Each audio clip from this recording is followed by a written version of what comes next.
Hi, hello. Welcome back to Emily A to Z. My name is Emily, and today I'm coming to you from my car. Another day, another sports practice, and I am here whilst he is there. And we have about a week left of April, and I am sorely behind on my TBR, which is not good.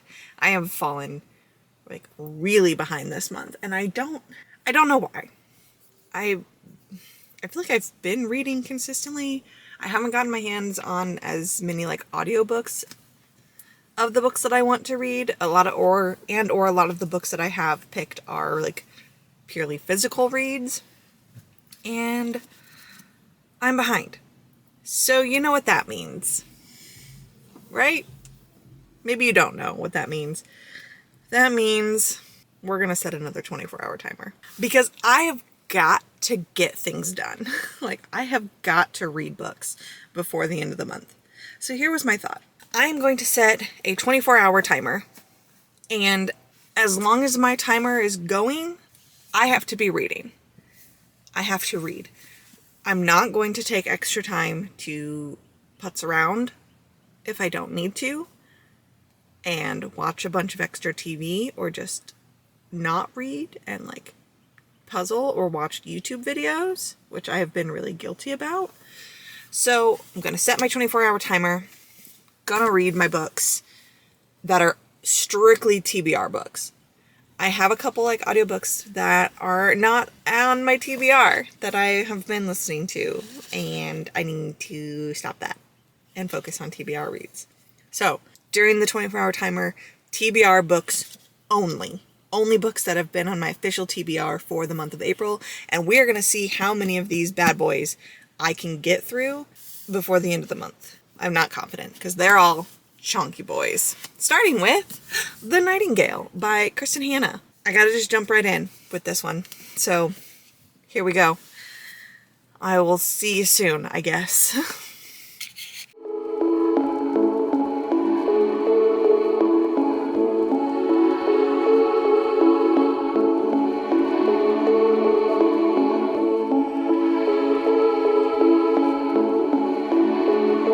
Okay, update time. We are now 10 and a half hours left, which I basically did over the last 2 days. 10 and a half hours left. And it is Monday, the 28th of April. I have 3 days. 28, 29, 30. I have 3 days left, and I still have a crap ton of books. But I have finished 2. I have finished The Nightingale, this chunker, and I gave it a 3.5. It is a beautiful tale of historical fiction, World War II France, and it focuses on the lives of 2 sisters and the ways that they survived and fought against Germany. And they were Nazi-occupied France. So there's the way that they both approached life. And there is a significant age gap where Isabel is 19 when the book opens, and Vianne is in her 20s or 30s and is a mother, is married and a mother herself. And Vianne is a young student kind of thing. And it's just how they both worked around each other and then with each other, and how their lives intersected and intertwined, and what they both did to, like I said, survive World War II and or to resist against the Germans during World War II. And I get why this is so beloved and why this is beautiful and or why it's so well loved. It is beautifully written. The language in here is gorgeous. I don't fault Kristen Hanna at all for her writing. I think she's a great writer. The story just didn't grip me.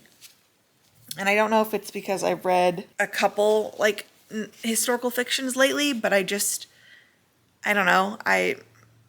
This didn't captivate me the way I think it has others. But I understand why people love this. This was gifted to me by my sister, the thought being that this was one of her favorite books one year. And I totally get why this is so beloved, and it does speak to the bonds of sisterhood, and I can see both my sister and I in the characters and in the sister relationship that is explored in this book. And I get it.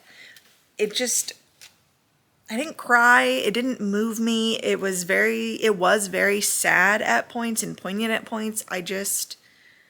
It's not going to be one of my favorites. I don't regret reading it, but that is hours, like 570 pages of time that I can't get back. So 3.5, it's more than average. I did like it. I didn't love it. I didn't really like it, but I did like it, and I enjoyed what time I did spend with it. So 3.5, unfortunately with that, it is not staying in my library, so I will be gifting this, and it can go on to someone else and be loved there. The other book I just finished before starting this clip is The Celebrants by Stephen Rowley. This does count as part of my TBR. This is for my online reading challenge pick, and it was for a coming of age or Bildungsroman novel. The official pick was The Topeka School by Ben Lerner, and I got 25% of the way into it and DNF'd it, so I picked something else to replace it, and this was one on the list. The online reading challenge is run through my local library. They pick a book that everyone is supposed to read, but then they also create a list of other novels to consider. So I explored that list. This was on here. The premise intrigued me. This is all about a group of friends who, in college, the eve before they graduate, one of their group, it was a group of 6 friends, one of their groups unfortunately passes away.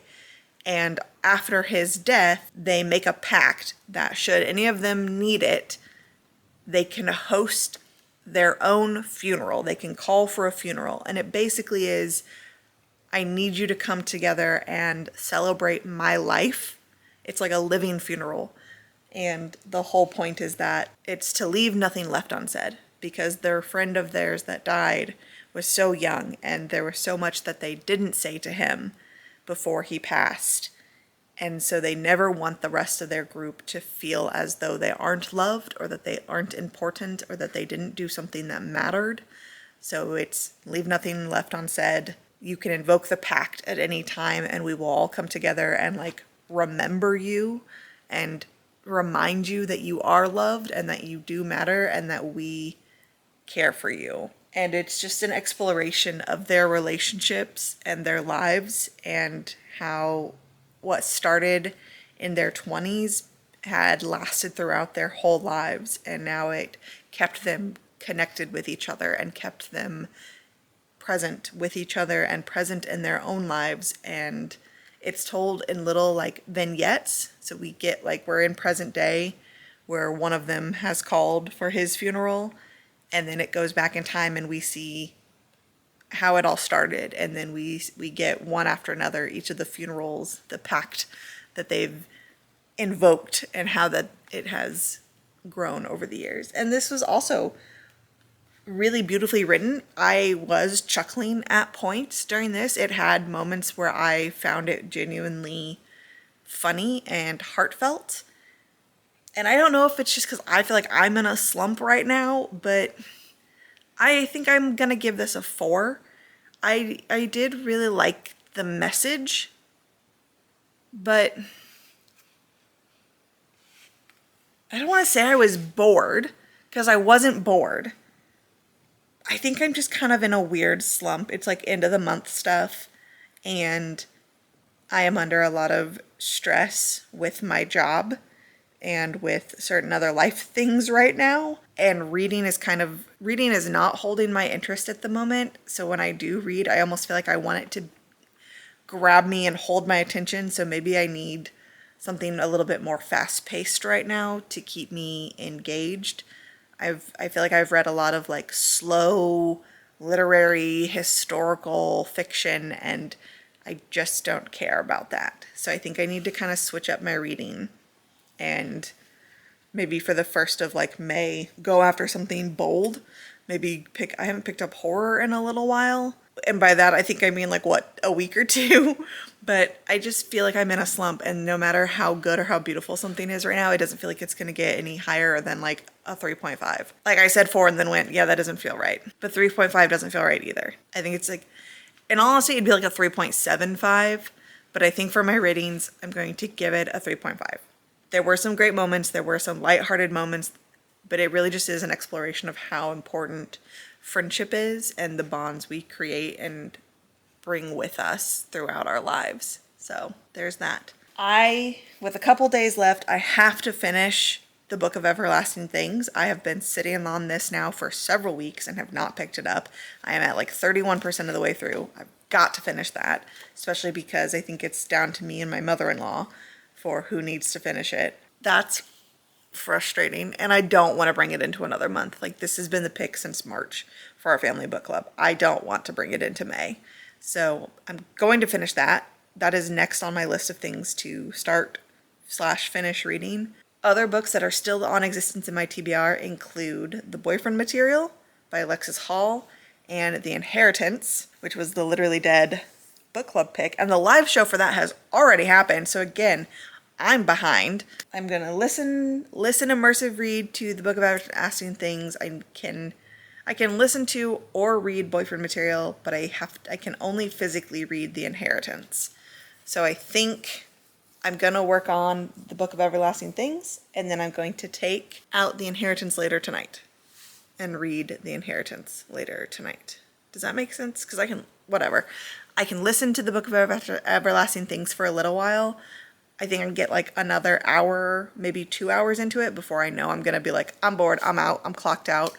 But I can sit and read The Inheritance for a good while, if any of that makes sense. Anyways, I gotta go.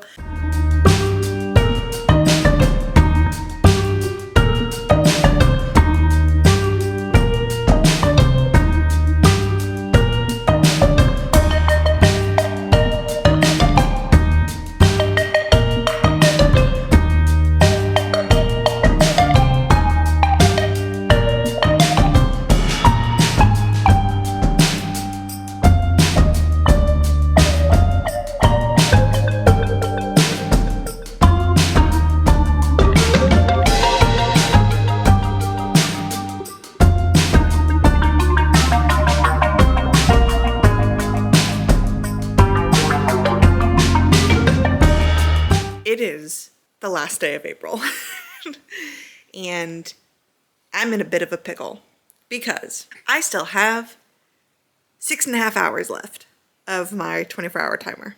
And not one, why have I decided to hold my camera instead of setting it down? But 2 books. You know what, let's be smart. As I was saying, I have 6.5 hours left, and not one, but 2 books to finish in various degrees of completion. I've only got 100 pages of this left, The Inheritance. I still have about 60% to 70% of this book left. Closer to 70, I think. I don't have confidence in myself. But here's my thought. Plan. Sam. Whatever. With my 6.5 hours left, I know I can finish this. I have 100 pages. I can get over 100 pages read in a little over an hour. Okay, but on top of reading, I also have other shit that I have to get done today. I have yet to post May's Magical Stitches stuff, which is not good. I need to get that up today. And I need to clean my house. Just stuff that needs to get done. So this is my thought. It's like 12:30 right now. I think I'm going to spend the next hour physically reading this, see how much I can get done. Then I'm going to take a break for lunch, eat lunch, and then I do need to spend some time cleaning my house. After that, then I'll either finish this if I haven't already, and then I'm gonna jump into this. I do really want to finish this, but I don't think that's gonna happen. I still have, let's take a look at the audiobook. I still have 11 hours of this audiobook. And even though I'm listening at 2.75 speed, let's use a calculator to tell me how long it would take me to finish this. If I have 10 hours, 55 minutes left, 12 seconds, and I listen to this at 2.75 speed, I don't know. It says I could finish this in about 4 hours. Do I trust that? Possibly. If I keep it at the current speed that I'm at, it says I could finish this in under not under, 2 minutes under, in 4 hours. If this takes me about an hour, hour and a half to read, that puts me right at 6.5 hours. So theoretically, if I do this right, I could finish both of these books with my timer. I don't have faith in myself just because of everything else that needs to be done today, but damn it, we're gonna try. We are gonna try. Okay, excellent. We're gonna take a break, read. It's 12:30 right now. I'm gonna read for an hour, lunch, clean, and then I'll check in. I'll check in. Okay, gotta go. We are now several hours later, and the boys have gone for sports practice, and I have finished The Inheritance. And I still have kind of what I was thinking. I've got a little over 5 hours left of my timer. If I were to start it right now, it says I would finish at 10:35 tonight. I'm giving this a 3. I think it was fine. I'm not obsessed with it. It didn't change my life. It didn't really change anything much for me in like the thriller genre. I didn't predict the death. I didn't call who like the victim was going to be, but I'm not surprised by who the killer ended up being in this family domestic thriller. The author's note that she kind of says at the end, The Inheritance is a story about a family with a dark history. It is about greed and unfulfilled desires. It is about the life choices that shape us and make us who we are. It is about the ferocity of love and hate within the sibling relationship and how it's often impossible to pry the two apart. But above all, dear reader, The Inheritance is a meditation on family and loyalty. It asks a question I hope you will examine yourself. When faced with the impossible choice, what would you choose to protect, your conscience or your family? It's a 3. I am not obsessed. I didn't love it. It was fine. And I think that's kind of where it lays for me. It was fine. It's a 3. Which means I now have to tackle the Book of Everlasting Things. Okay. The boys are now gone for the next like 2.5 hours. I don't have to start dinner for like another hour at least. I have no excuse. I've finished my cleaning. I have to tackle it. I've got to get this book done tonight. So enough blathering on. Time for the Book of Everlasting Things. Hi, it's again Editing Emily, and it's again maybe like a week later. Not several weeks this time, but like a week later. A week has passed. And I'm here to wrap up the video. I did in fact end up finishing the Book of Everlasting Things that night, the last day of April, with 40 minutes exactly to spare on my timer. 40 minutes left. I gave the Book of Everlasting Things a 3 at the end of the day. It was very dense. It was very literary, and we had our book club meeting about it, and almost all of us agreed. My mother-in-law did not finish the book, and that's totally fine. The rest of us all did, but we all agreed that there was basically the beginning and the ending were great, and the middle sucked. And if a lot of the middle had been cut out, 1, it would have been so much shorter, and 2, it would have been so much more enjoyable and probably would have gotten a higher rating. This was this author's debut fiction novel. She in the past had written like nonfiction books about the partition and the like Pakistan-India divide that happened. And I think that is really, really apparent that the author is a nonfiction writer. And some of it just didn't translate well into fiction writing, unfortunately. So with that, I ended April. Did not read all of the books on my TBR, but I did finish some books. 3 books. I did finish 3 books in the course of this episode, and that's a win. So I'm going to end this here.